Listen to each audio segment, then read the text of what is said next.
Good morning ஐயமி.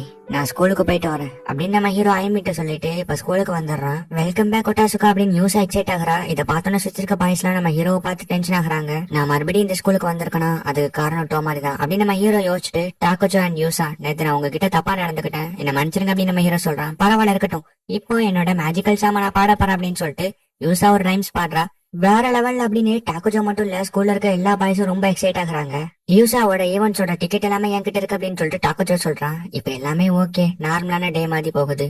அதோட நான் சரியான கிட்ட மன்னிப்பு கேட்கணும் அப்படின்னு நம்ம ஹீரோ யோசிக்கிறான். லஞ்ச் சாப்பிட வரையான்னு டாக்கோஜோ கேட்கறான். நம்ம ஹீரோ சரின்னு சொன்னா அவன் வேகமா ஓடி போய் லஞ்சை வாங்கிட்டு உட்காந்துருக்கான். நீ எதுக்கு இப்படி பண்ற? இருந்தாலும் நான் ரொம்ப நாள் கழிச்சு மறுபடியும் இந்த லஞ்சை சாப்பிடுறேன், ரொம்ப தேங்க்ஸ் அப்படின்னு சொல்லிட்டு ஹீரோவும் டாக்கோஜோவும் சாப்பிட்டுட்டு இருக்கும்போது மறுபடியும் டோமாரிட்ட இருந்து போன் வருது. சீக்கிரமா சாப்பிட்டுட்டு போயிடுறாங்க, எதுக்கு லேட் அப்படின்னு சொல்லிட்டு டோமாரி திட்டுறா. லஞ்ச் சாப்பிடும் போது தான் கூப்பிடுவா அப்படின்னு நம்ம ஹீரோவும் டாக்கோஜோவும் சொல்றாங்க. யூசாவோட புது சாங்க பிளே பண்ணலாம் தான் முடிவு பண்ணிருக்கோம், அதனாலதான் உங்களை கூப்பிட்டு அப்படின்னு சொல்லிட்டு டோமாரி சொல்றான். என்ன அப்படின்னு சொல்லிட்டு டாக்கோஜோ ரொம்ப எக்ஸைட் ஆகுறான். இப்ப அந்த சாங்க சூப்பரா இருக்கு அப்படின்னு நம்ம ஹீரோவும் டோமாரி சொல்றாங்க. ஆனா டாக்கோஜோ மட்டும் இன்னும் அந்த எக்ஸைட்மெண்ட்ல இருந்து வெளியவே வரல. ரொம்ப நன்றி அப்படின்னு சொல்லிட்டு யூசா சொல்றா.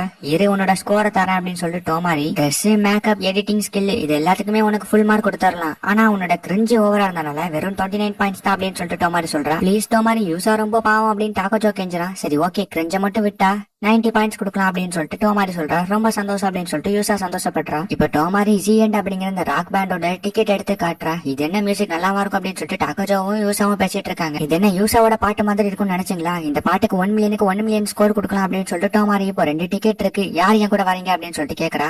எனக்கு இதுல இன்ட்ரெஸ்ட் இல்ல அப்படின்னு சொல்லிட்டு டாக்கோஜோ சொல்றான். எனக்கும் இந்த பாட்டை பத்தி தெரியாது அப்படின்னு யூசா சொல்றா. சரி ஓகே, அப்பனா ஒட்டாசுக்கா நீனே போயிட்டு வந்துரு அப்படின்னு நம்ம ஹீரோ மாட்டி விட்டுறாங்க. வேணா நம்ம மீசாவை கூப்பிடுமே அப்படின்னு சொல்லிட்டு நம்ம ஹீரோ சொல்றான். மீசா எனக்கு இதெல்லாம் இன்ட்ரெஸ்ட் இல்ல அப்படின்னு சொல்லிட்டு போயிடுறா. நம்ம ஹீரோ இப்ப என்ன பண்றேன்னு தெரியாம முடிச்சிட்டு இருக்கான். உனக்கு இதுல இன்ட்ரெஸ்ட் இல்லையா அப்படின்னு சொல்லிட்டு டோமாரி கேக்குறா.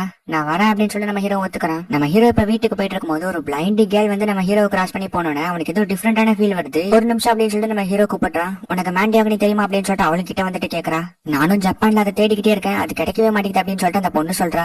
மேண்டியாகனி, ஒருவேளை நீ நூடுல்ஸ் சொல்றியா அப்படின்னு சொல்லிட்டு நம்ம ஹீரோ கேக்குறான். ஆமாமா நூடுல்ஸ், அதான் உனக்கு தெரியுமா அப்படின்னு அந்த பொண்ணு கேக்குறா. எனக்கு தெரியும் அப்படின்னு நம்ம ஹீரோவும் இப்ப அந்த பொண்ணை நூடுல்ஸ் கடைக்கு கூட்டிட்டு போறான். எனக்கு ஒரு நூடுல்ஸ் கொடுங்க அப்படின்னு சொல்லிட்டு அந்த பொண்ணு சொல்றா. உங்களுக்கு என்ன வேணும் சார் அப்படின்னு சொல்லிட்டு அவங்க கேக்குறாங்க. எனக்கு ஒரு டீ இல்ல, எனக்கு ஒரு நூடுல்ஸ் கொடுத்துருங்க அப்படின்னு சொல்லிட்டு நம்ம ஹீரோ சொல்றான். வீட்டுக்கு போனாலும் டின்னர் சமைச்சு தர யாரும் இல்ல, சோ நான் இப்படி வெளியவே சாப்பிட்டு பழகிக்கணும் அப்படின்னு நம்ம ஹீரோ மனசுக்குள்ள நினைக்கிறான். இந்தாங்க நீங்க கேட்ட நூடுல்ஸ் அப்படின்னு அவனும் வந்து கொடுக்குறான். ஆமா ஒரு நிமிஷம், நீங்க அந்த ஜி அண்ட் பாட்டுல வர வோக்கலிஸ்ட் தானே அப்படின்னு சொல்லிட்டு அவனும் ஷாக் ஆகுறான். ஆமா ஆமா நான் தான் அந்த பாட்டை பாடினேன் அப்படின்னு சொல்லிட்டு அந்த பொண்ணு சொல்றான். எனக்கு ஒரே ஒரு ஆட்டோகிராஃப் மட்டும் போட்டு தரீங்களா அப்படின்னு சொல்லிட்டு அவனும் ரொம்ப எக்ஸைட்மெண்டா கேக்குறான். சரி ஓகே நான் அவளும் போட்டு கொடுக்குறா. ஏன்னா நீ தான் உண்மையில அந்த பாட்டை பாடினியா அப்படின்னு சொல்லி நம்ம ஹீரோ பயங்கரமா ஷாக் ஆயிட்டு கேக்குறான். ஆமா அப்படின்னு அவளும் சொல்றா. இப்ப இவங்களும் சாப்பிட்டுட்டு கிளம்புறாங்க.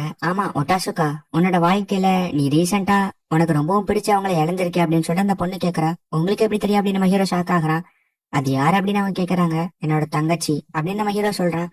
உனக்கு ஓகேனா என்ன நடந்துச்சுன்னு என்கிட்ட சொல்றியா அப்படின்னு அந்த பொண்ணு கேக்குறா. சரி ஓகே அப்படின்னு நம்ம ஹீரோவும் நடந்த விஷயத்துல சொல்றான். இது ரொம்பவும் மோசம், ஒரு சின்ன குழந்தைக்கு அப்படி நடக்கும், நான் அவளை பாக்கலாமா அப்படின்னு சொல்லிட்டு அந்த பொண்ணு கேக்குறா. இல்ல வேண்டாம் வேண்டாம் பரவாயில்ல இருக்கட்டும் அப்படின்னு நம்ம ஹீரோ சொல்றான். ப்ளீஸ் பா அப்படின்னு சொல்லிட்டு அவங்களும் கையெடுத்து கும்பிடுறாங்க. இப்படிலாம் கேட்காதீங்க, நான் கூட்டிட்டு போறேன் அப்படின்னு நம்ம ஹீரோவும் இப்ப அவளோட வீட்டுக்கு கூட்டிட்டு வந்து ஐமியோட போட்டோவை காட்டுறான்.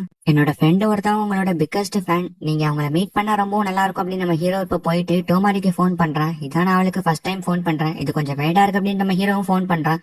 என்னாச்சு நீலாம் எனக்கு போன் பண்ண மாட்டேன் அப்படின்னு டோமாரியும் போன் பண்ணி பேசுறேன். உனக்கு ஒண்ணு தெரியுமா, ஜிஎன் மியூசிக் பாடினவங்களோட தான் நான் இப்ப இருக்கேன், நீங்க வந்தனா அவங்களை மீட் பண்ணலாம் அப்படின்னு சொல்லிட்டு நம்ம ஹீரோ சொல்றான். ஓ அப்படியா, எனக்கு தேவையில்ல அப்படின்னு டோமாரி சொல்றா. என்னப்பா உனக்கு சர்ப்ரைஸ் இல்லையா அப்படின்னு நம்ம ஹீரோ கேக்குறான்.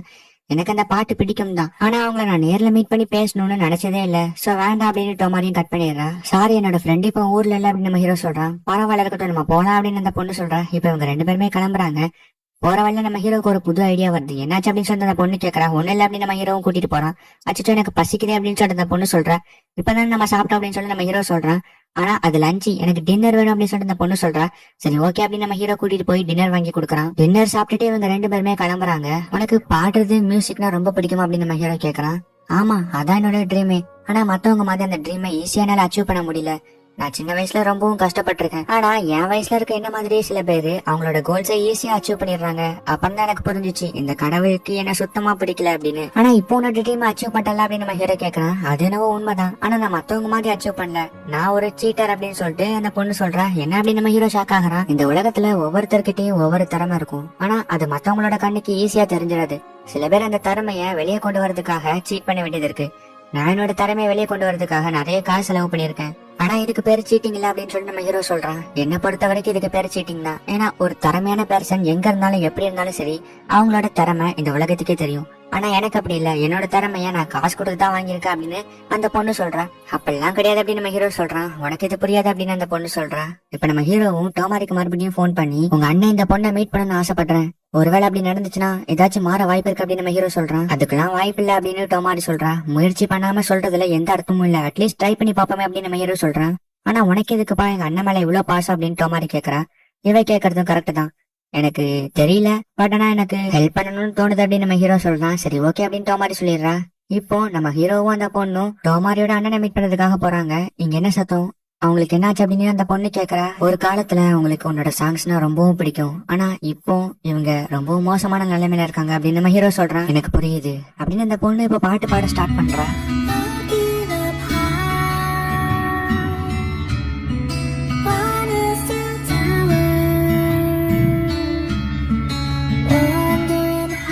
நீங்க யாரு அப்படின்னு டோமாரியோட அண்ணன் கேக்குறாங்க. உனக்கு டோமாரிய ஞாபகம் இருக்கா அப்படின்னு நம்ம ஹீரோ கேக்குறான். நாவோ என்னோட சிஸ்டர் அப்படின்னு டோமாரியோட அண்ணா சொல்றாங்க. இதை கேட்டோட நம்ம ஹீரோவும் சந்தோஷத்துல அழுக ஆரம்பிச்சிடறான். இப்ப இவங்க ரெண்டு பேருமே அங்க இருந்து கிளம்புறாங்க. நான் உங்களுக்கு தான் தேங்க்ஸ் சொல்லி ஆகணும், நீங்க இன்னைக்கு எனக்கு ஒரு பெரிய ஹெல்ப் பண்ணிருக்கீங்க, ரொம்ப தேங்க்ஸ் அப்படின்னு நம்ம ஹீரோ சொல்றான். பரவாயில்ல இருக்கட்டும், இன்னைக்கு எனக்கு உன்னோட டைம் ஸ்பெண்ட் பண்ணதுல ரொம்ப சந்தோஷம் அப்படின்னு அந்த பொண்ணு இப்ப கிளம்புறாங்க. இப்ப நம்ம ஹீரோக்கு டோமாரி கால் பண்ணி நான் எதிர்பார்க்கவே இல்ல அவனுக்கு என்ன ஞாபகம் இருக்கும்னு, இதுக்கெல்லாம் உனக்கு தான் தேங்க்ஸ் சொல்லணும் அப்படின்னு நம்ம டோமாரி சொல்றா. பரவாயில்ல இருக்கட்டும் அப்படின்னு நம்ம ஹீரோ சொல்றான். சரி ஓகே, நாளைக்கு இருக்க கான்செப்ட மறந்துடாத அப்படின்னு டோமாரி சொல்றா. அதெல்லாம் ஞாபகம் இருக்கு அப்படின்னு நம்ம ஹீரோ சொல்றான். இப்ப நம்ம ஹீரோ அப்படியே வீட்டுக்கு வந்துடுறான். இந்த பாட்டு இது ஏன் எனக்கு இவ்வளவு பிடிச்சிருக்கு அப்படின்னு நம்ம ஹீரோ யோசிக்கிறான். இந்த இடத்துல இந்த எபிசோட் முடியுது.